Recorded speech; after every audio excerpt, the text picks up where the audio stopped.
Where were all the business people who complained long and loud about the loss of revenue with the introduction of a new parking system on Albert Street and Newtown Barracks? They were noticeably absent from last night's public meeting at the House of Culture. Mayor Bernard Wagner and a team of managers at City Hall were on hand to discuss the newly implemented parking meter pilot project in downtown Belize City and along the entertainment strip. Tonight gives us the opportunity again to do further consultations in respect to parking meters, right? Even though we have done extensive consultation, contrary actually to what I've been hearing in various media houses, that adequate consultation was not done. That was the claim being made by members of the private sector, those who operate businesses at both locations that were previously mentioned. A few, including Richard Price, who owns Premium Wines and Spirits, admitted that they were consulted previously. We expressed our concerns at that time, and nearly everything that we talked about is now actually happening. So it really is devastating to us at the moment. Others charged that Citco did not reach out to them before the changes came into effect on Monday. Regrettably, however, when given the opportunity to voice their concerns in an open forum, they failed to attend. 100% we will be there at this next meeting. I hope that the Mayor is strong enough to actually listen to the concerns of the business community.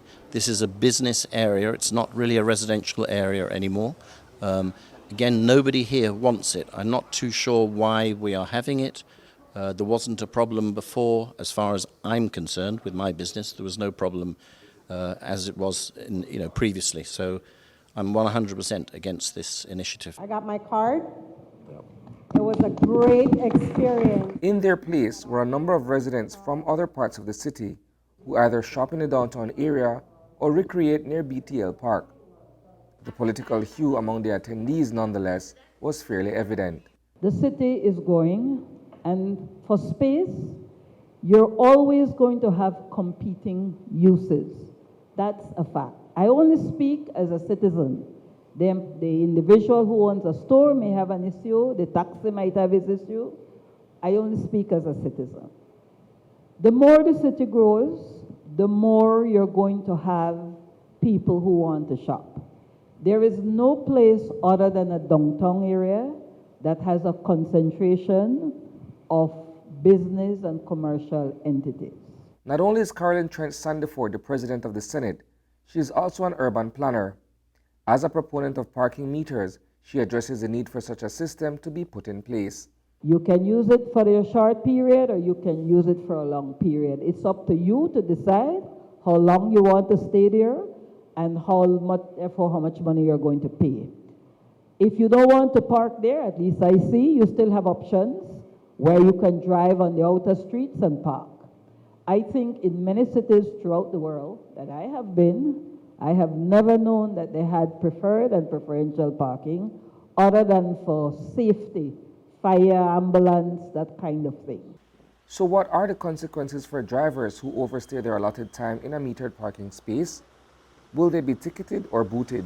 Again, during this pilot project, no booting will occur, right?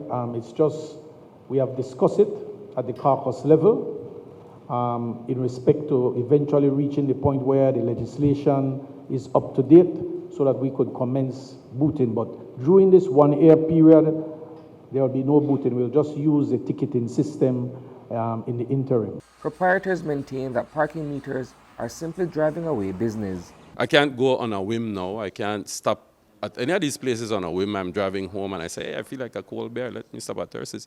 I can't do that anymore. I have to go and buy a card and then walk down the street to go and put it in a meter. And so I won't go. I'll go to somewhere that is more convenient. So they're killing us. To that, Mayor Wagner encourages them to think outside of the box. Out of challenges, you have to become innovative. And so I challenge all the business owners on the entertainment strip that do not have the parking for their patrons to become innovative, man. Don't blame the meter, right? Don't blame the meter. Reporting for News 5, I am Isani Cayetano.